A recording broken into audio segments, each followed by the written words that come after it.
स्वागत है आपका माइंड योर इन्वेस्टमेंट.com पे। मेरा नाम सिद्धार्थ है और आज हम बात करेंगे about part 2 of technical analysis. तो पिछले वीडियो में हमने आपको पार्ट 1 ऑफ टेक्निकल एनालिसिस समझाया था, जो कि इंट्रोडक्शन था टू टेक्निकल एनालिसिस।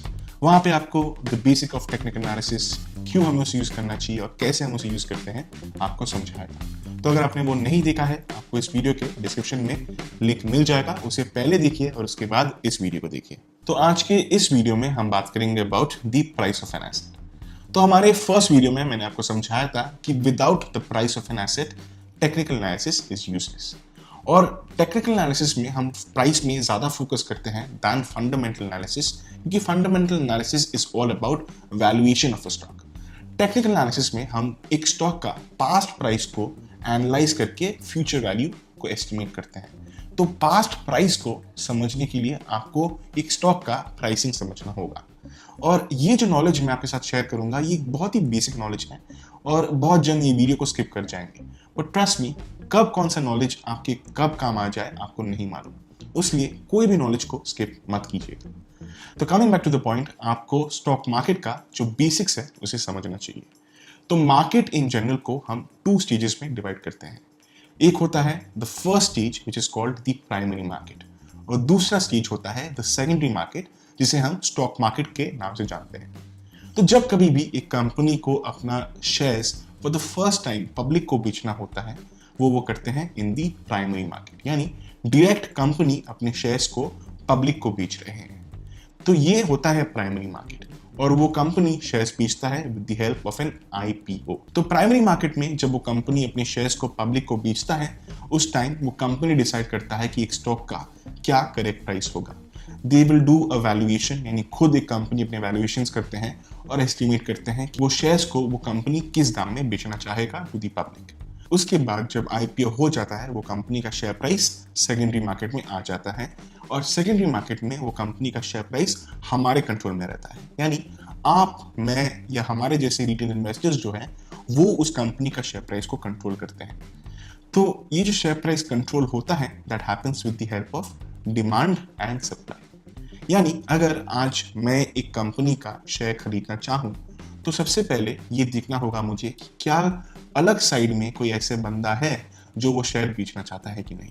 अगर कोई शेयर नहीं बेचेगा तो मैं शेयर नहीं खरीद पाऊंगा, क्योंकि सेकेंडरी मार्केट में हम डील करते हैं with each other. Retail investors deal करते हैं विद ईच अदर, यानी आप मेरे साथ डील करोगे, मैं किसी और के साथ डील करूंगा, वो किसी और के साथ डील करेगा। तो ये जो चेन है वो चलते रहता है। तो यहाँ पे ये जो पूरा चेन है, this works on demand and supply. तो demand and supply plays a very big role in technical analysis. Fundamental analysis में वो सारे फैक्टर्स, जैसे कि वैल्यूएशन क्या होगा कंपनी का, प्रॉफिट फ्यूचर में क्या होगा, ये सारे फैक्टर्स को कंसीडर करते हैं। यहाँ पे हम स्टॉक मार्केट का डिमांड एंड सप्लाई को कंसीडर करते हैं। तो अगर डिमांड अच्छा रहेगा एक स्टॉक का, मे बी बिकॉज उस कंपनी का आने वाला फॉरसीबल फ्यूचर अच्छा हो सकता है, उसलिए वो कंपनी का शेयर प्राइस बढ़ेगा। ये भी हो सकता है कि उस कंपनी का जो फ्यूचर है वो शायद खराब है, उसके लिए कंपनी का डिमांड इन शेयर प्राइस कम है और वहाँ पे सेलर्स ज़्यादा रहेंगे, और अगर सेलर्स ज़्यादा रहेंगे तो उस कंपनी का शेयर प्राइस गिरेगा। तो उसलिए सेकेंडरी मार्केट को हमें इंपॉर्टेंस देना है with the help of demand and supply. Demand and supply का कॉन्सेप्ट दिमाग में अगर घुस गया आपका, तो कभी भी आपको स्टॉक मार्केट में कोई भी टेंशन लेने का जरूरत नहीं है, क्योंकि सबसे बेसिक कॉन्सेप्ट आपके दिमाग में घुस चुका है। तो ये जो डिमांड एंड सप्लाई है वो रिफ्लेक्ट होता है उस कंपनी के शेयर प्राइसेस में, और यहाँ से ही हम टेक्निकल एनालिसिस करते हैं। तो उस कंपनी का पास्ट में क्या डिमांड एंड सप्लाई था, वो उसके प्राइसेस में है। उस प्राइसेस को हम एनालाइज करके उस स्टॉक का फ्यूचर वैल्यूएशन करते हैं कि क्या वो स्टॉक का जो फ्यूचर वैल्यू है वो डिमांड में रहेगा या नहीं। ये पास्ट से हम पता करते हैं।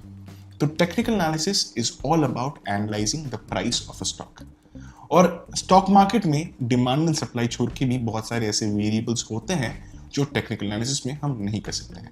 But don't be dishearten, technical analysis में हम ऐसे बहुत अलग अलग चीज़ कर सकते हैं जो हम फंडामेंटल एनालिसिस में नहीं कर सकते हैं। फंडामेंटल एनालिसिस का जब एस्पेक्ट्स आता है, जैसे कि क्वार्टरली रिजल्ट्स हो या बिग अनाउंसमेंट्स हो, जैसे कि कोई कंपनी का जो मैनेजमेंट है वहाँ पे चेंजेस देखने को मिल सकता है, या प्रोडक्शन लाइन है कंपनी का, वहाँ पे कुछ हॉल्ट हुआ है, तो ये जो फैक्टर्स है, ये फैक्टर्स ऑटोमेटिकली कंपनी का शेयर प्राइस को बहुत वॉलेटाइल बना देता है। वोलेटाइल मतलब कंपनीज का शेयर प्राइस बहुत तेजी से ऊपर जा सकता है या नीचे गिर सकता है। तो यहाँ पे टेक्निकल एनालिसिस काम नहीं आता है। टेक्निकल एनालिसिस फिर काम आता है जब वो जो स्पेसिफिक पीरियड है of announcement of a quarterly result या ये स्पेसिफिक न्यूज इवेंट्स जब ये खत्म हो जाता है तब टेक्निकल एनालिसिस फिर से काम आता है। तो इन जनरल एक साल में आपको ये न्यूज एंड इवेंट्स शायद पूरे 365 डेज में आपको 30 डेज देखने को मिले। बाकी जो 330 डेज है वो पूरे 330 डेज आप नॉर्मल टेक्निकल एनालिसिस यूज करके पैसा कमा सकते हो। और वही हमारा ऑब्जेक्टिव रहता है कि वो 330 डेज को हम कैसे यूज करें। तो ये एक छोटा सा वीडियो था जहाँ पे मैंने आपको एक स्टॉक का प्राइसिंग समझाया है एंड आई होप आपको ये कॉन्सेप्ट समझ में आया है। हमारा जो नेक्स्ट वीडियो है which is the trend of a stock वो बहुत ही इंपॉर्टेंट होने वाला है। तो ये जो वीडियो है इसे पूरा अच्छी तरीके से दोबारा देखिए। अगर आपको इंग्लिश में देखना है तो उसका भी लिंक आपको डिस्क्रिप्शन में मिल जाएगा, उसे भी ज़रूर देखिएगा। और हमारा ये जो चैनल है उसे बिना सब्सक्राइब करके मत जाइएगा, क्योंकि यहाँ पे आपको वो सारे इन्फॉर्मेशन मिलेंगे जो आपको एक बेटर इन्वेस्टर बनाएंगे। तो चलिए आपसे मुलाकात होगा हमारे अगले वीडियो में।